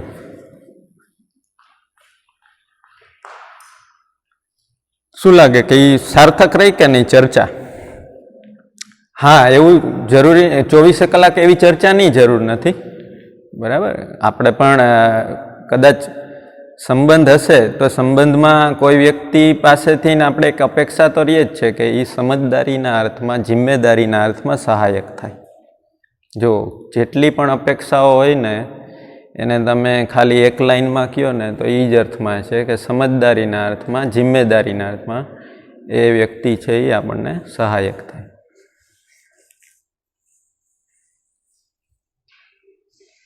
તો પરસ્પર અપેક્ષા એ જ અર્થમાં છે અને કાર્યક્રમ એ જ અર્થમાં તૈયાર છે. હવે ખાલી આપણે એના ઉપર ચાલવાની તૈયારી દર્શાવવાની છે. એટલે સંબંધમાં જીવવું તો બહુ આનંદદાયક વસ્તુ છે, કારણ કે પરસ્પર બેયનું લક્ષ્ય એક છે, તો ઘણી બધી વસ્તુઓ છે પરસ્પરતામાં રિઝોલ્વ થઈ જાય, સોલ્વ થઈ જાય. આજે તમે જોવો પરિવાર કેવડી મોટું એક આપણને આયોજન દેખાય, બરાબર. કે પરિવારમાં કોઈ એક રસોઈની જવાબદારી સંભાળે છે, પરિવારની ઘરની સાફ સફાઈની જવાબદારી સંભાળે છે, કોઈ પૈસા કમાવાની જવાબદારી સંભાળે છે, કોઈ બેંકે જવાની જવાબદારી સંભાળે છે, કોઈ લાઇટ બિલ પે કરવાની જવાબદારી સંભાળે છે. બાળકોએ પોતાની ઉંમર અનુસાર ઘણી વખત સહયોગ કરતા હોય, જેમ કે આ શાંત બેઠો છે તો એ સહયોગ કરે છે, નહીંતર તાકાત નથી કે તમે બેહીને સમજી શકો. પણ આપણે આ વસ્તુને ઓબ્ઝર્વ કરતા નથી. તો એ પ્રશ્ન ત્યાંથી જ આપણે શરૂઆત કરીએ કે પરિવાર છે એ વ્યવસ્થા છે કે અવ્યવસ્થા છે? શું લાગે?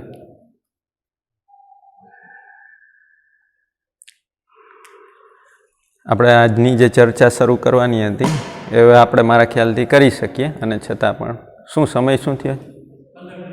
15 મિનિટ બાકી છે ને. તો એક આ મુદ્દો આપણે મૂકીએ કે પરિવાર છે એ વ્યવસ્થા છે કે અવ્યવસ્થા?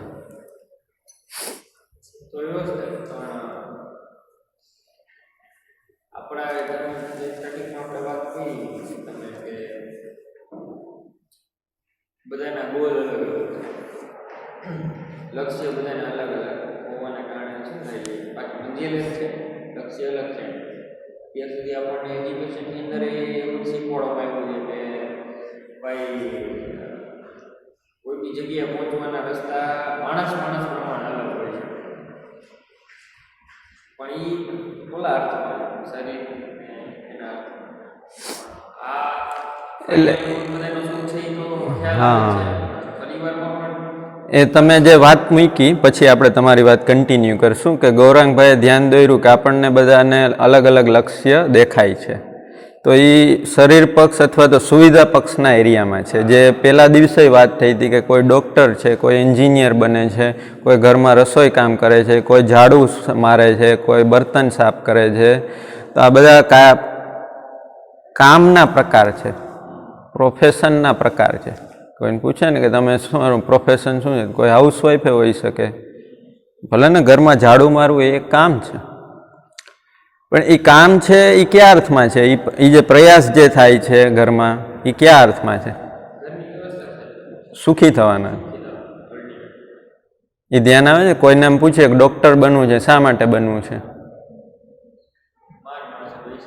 કોઈને એમ પૂછે, કોઈ રાજનેતા હોય એને પૂછે શા માટે તમે રાજનેતા બન્યા, તો એમ કહે કે માન માટે, સન્માન. હા, એનાથી શું થશે? માન સન્માન મેળવીને શું કરવું છે?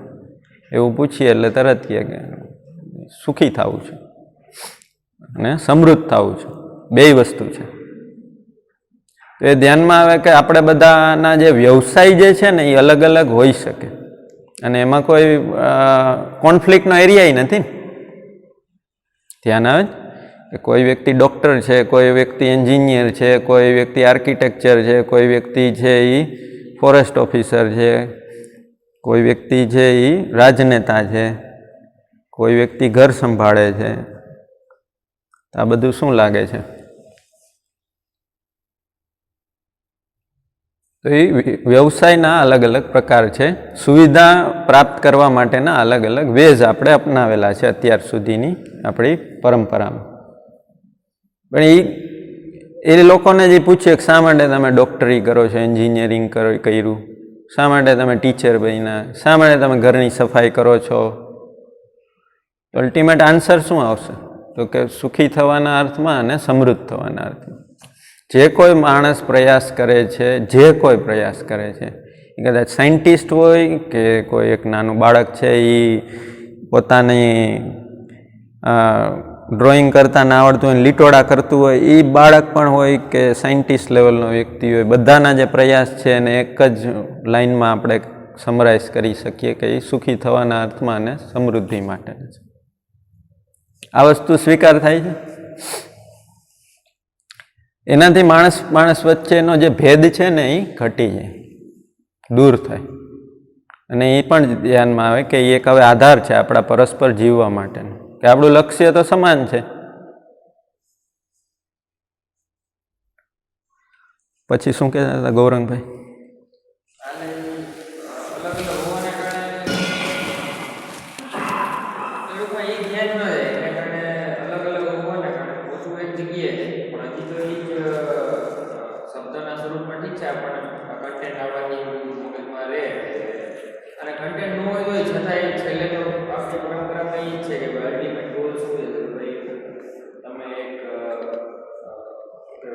સુખી થાવ તે આશીર્વાદ સુખી થાવ એ તો આપણને ખબર જ છે પહેલેથી કન્ટેન્ટ આપણા ધ્યાનમાં તેને ખબર જ છે છેલ્લે તો આપણે સુખી થાવ અને એ નથી ખ્યાલ કે ભાઈ ટૂંકમાં રેફરન્સ નતો સુખનો ઇવન શબ્દના સ્વરૂપમાં નહોતા. એ તો બધું શબ્દના સ્વરૂપમાં જ છે આપણી પાસે.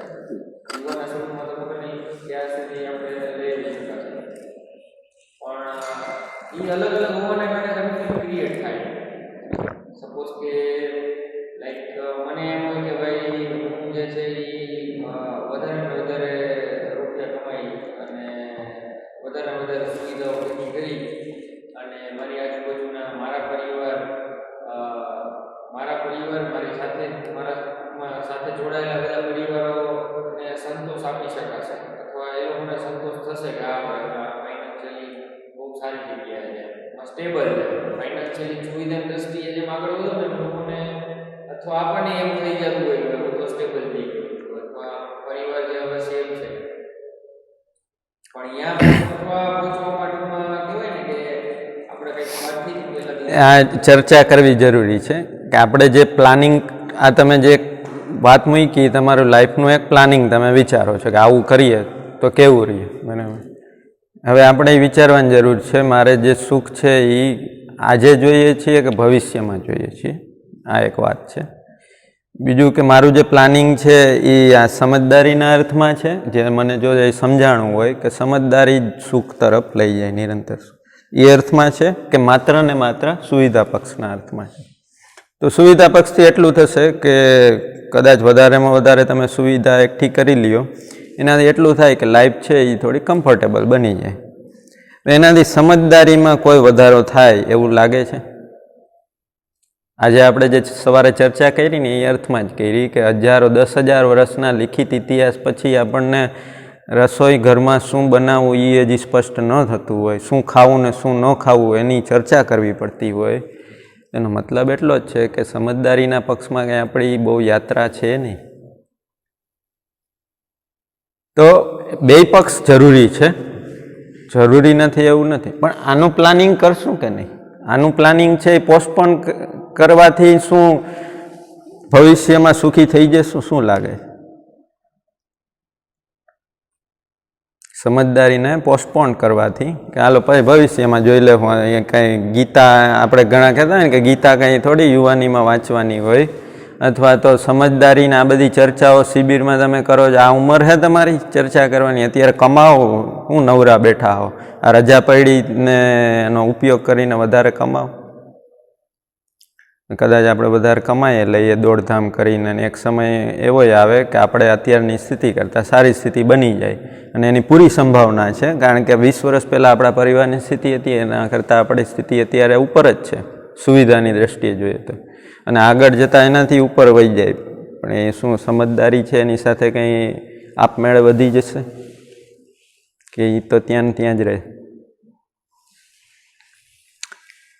એટલે એના તરફ ધ્યાન દેવાની જરૂર છે. શું લાગે? એટલે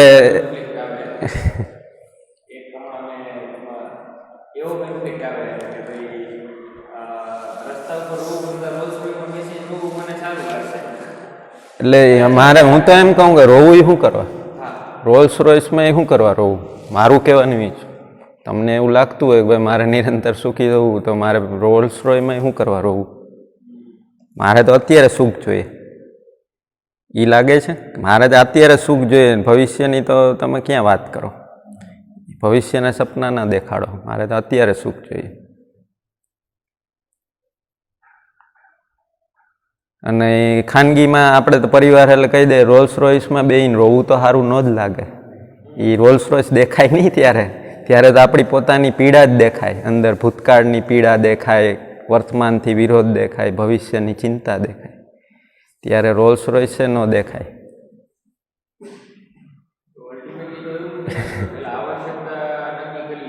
પ્રાથમિકતા નક્કી કરવાની વસ્તુ છે. એટલે પ્રાથમિકતામાં એ પણ ધ્યાનમાં આવે કે સુવિધા પક્ષ છે એ લિમિટેડ છે. મારે 2 રૂમ રસોડાનું મકાન હોય, હોલ હોય, બરાબર, અને મારા પરિવારની સંખ્યા અનુસાર રૂમની સંખ્યા હોય, અને મારા પરિવારની સંખ્યા અનુસાર મારા ઘરમાં ભોજનની પર્યાપ્ત માત્રા હોય, કપડાની પર્યાપ્ત માત્રા હોય. એટલે એનાથી વધારે કંઈ બીજી વસ્તુ તો બાકી તો બધી શું છે કે બીજાને જો ઓલું કીધું ને વ્યવહારનો આધાર ના હોય એટલે બીજાને ચમકાવવા માટે જરૂરી બની જાય. ઘણી વખત વ્યવહારનો આધાર ના હોય એટલે તમે કેટલો ચાંદલો લખાયો ને કેટલો કરિયાવર કર્યો ને કરિયાવરમાં તમે શું દીધું ને શું ન દીધું ને એની ચર્ચા થાય. તો વ્યવહારનો આધાર નથી એ ખ્યાલ આવે આપણને. વ્યવહારનો આધાર ના હોય તો સુવિધા પક્ષ તરફ જ જવાનો છે માણસ. એટલે સમાજની જે અપેક્ષાઓ છે એ જ દિશામાંથી આવે. ખરેખર સમાજને પૂછીએ ને કે ભાઈ આ વ્યક્તિ સુવિધા મેળવી લે છે, સમજો કે સમાજ છે બેઠો છે, બરાબર, ગૌરાંગભાઈ છે એ કરોડપતિ થઈ જાય, પણ સમાજનું શોષણ કરીને અથવા તો બીજાનું શોષણ કરીને પરિવાર છે એને અવગણીને કરોડપતિ થઈ જાય તો શું આપણને સ્વીકાર થાય? સમાજને સ્વીકાર નથી, પણ સમાજને એની પોતે સમાજની શું આકાંક્ષા અપેક્ષાઓ છે એટલી ક્લિયર જ નથી.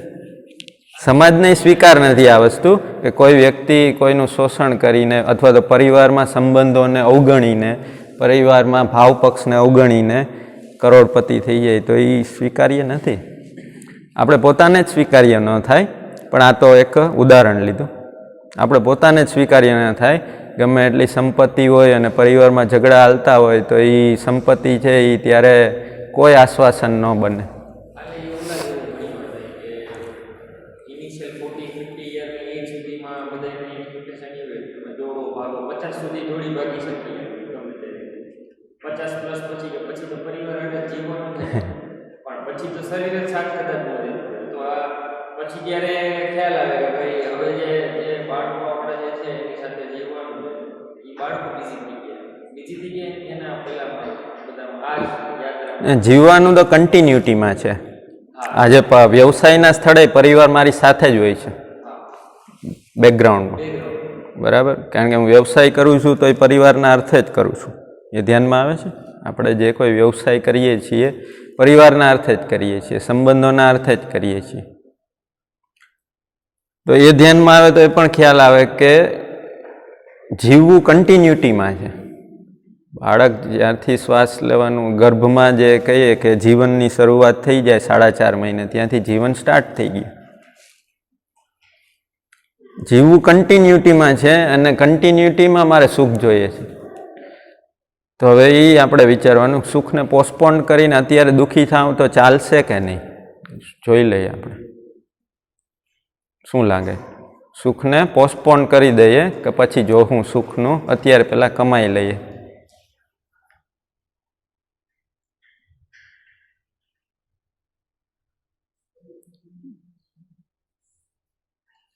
પોસ્ટપોન કરવાથી થાય શું?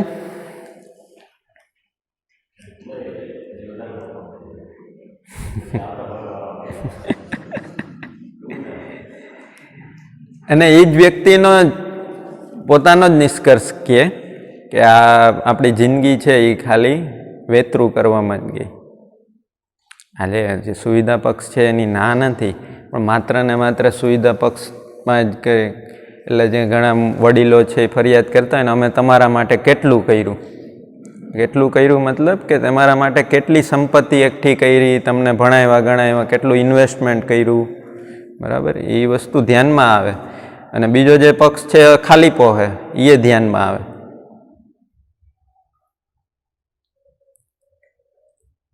કારણ કે પરિવારમાં જે સમજદારી લક્ષ્ય ન બની એટલે બાળકો કૃતજ્ઞ થવાના જ છે. બાળકો ઇન્ડિકેશન આપશે કે તમે જેટલું પણ કર્યું એ સુવિધા પક્ષમાં કર્યું હોય ભાઈ, અમને તૃપ્તિ થાય વ્યવહારમાં, સંબંધોમાં તૃપ્તિ થાય એવું તમે જીવા નથી.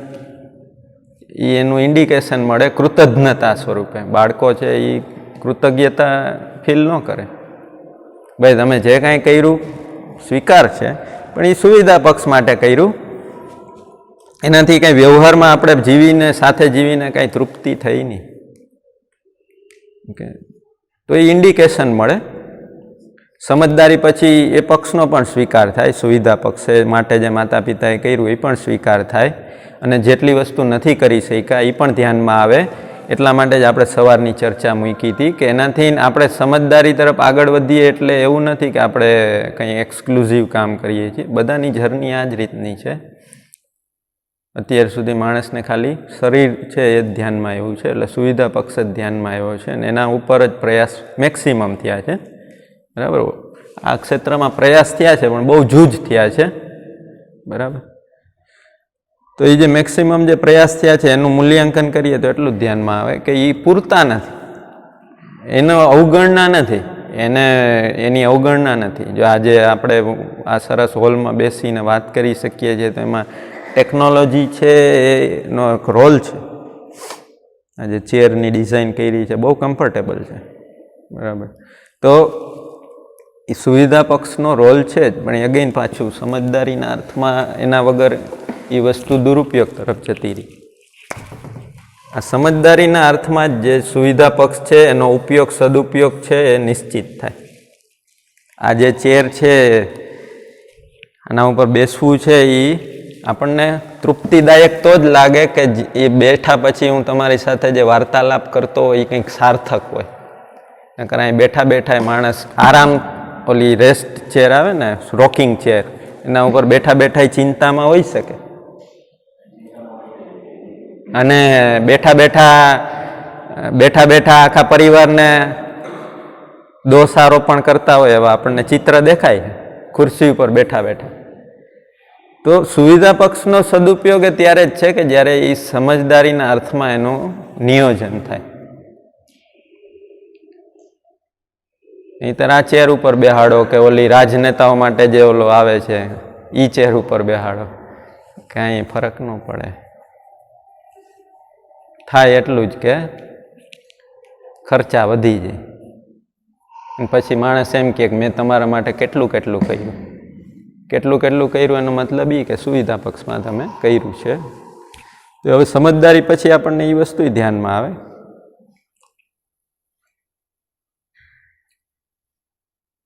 તો એ અધૂરું પડે એટલી જ વાત છે. એનો નકાર નથી, એ વસ્તુ આપણે ખાસ ધ્યાનમાં રાખીએ. સુવિધા પક્ષનો નકાર નથી, પણ એ અધૂરું પડે સમજદારી વગર.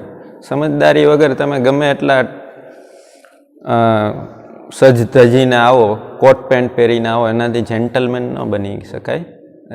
બરાબર, આપણું વ્યક્તિત્વ છે એ જ સ્વીકાર થાય, આપણો જે આચરણ છે એ જ સ્વીકાર થાય, આપણા કપડાં પછી સ્વીકાર થાય. તમે સારા કપડાં પહેર્યા હોય તો કંઈ મને વિરોધ નથી, તમારું વ્યક્તિત્વ ઓલું નથી. ગૌરંગભાઈને ખબર હશે કવિતા, ઉજળા ઉજળા વસ્ત્રોમાં મેં શેતાન છુપાયેલો જોઈએ છે. એટલે માણસ દેખાય આવે ને, કંઈ માણસ છે આ આખું વિશ્વ પારદર્શી છે. તમારા મારા વચ્ચે કંઈ ગેપ નથી, તમારો ભાવ છે મારા તરફ પહોંચી જ જાય. તમે છુપાવવાની ટ્રાય કરો તો એ શક્ય જ નથી. તમારી અંદરનો મેલ હોય, મારી અંદરનો મેલ હોય એ પહોંચી જ જાય. એના માટે કંઈ બહુ પ્રયાસ કરવાની જરૂર નથી.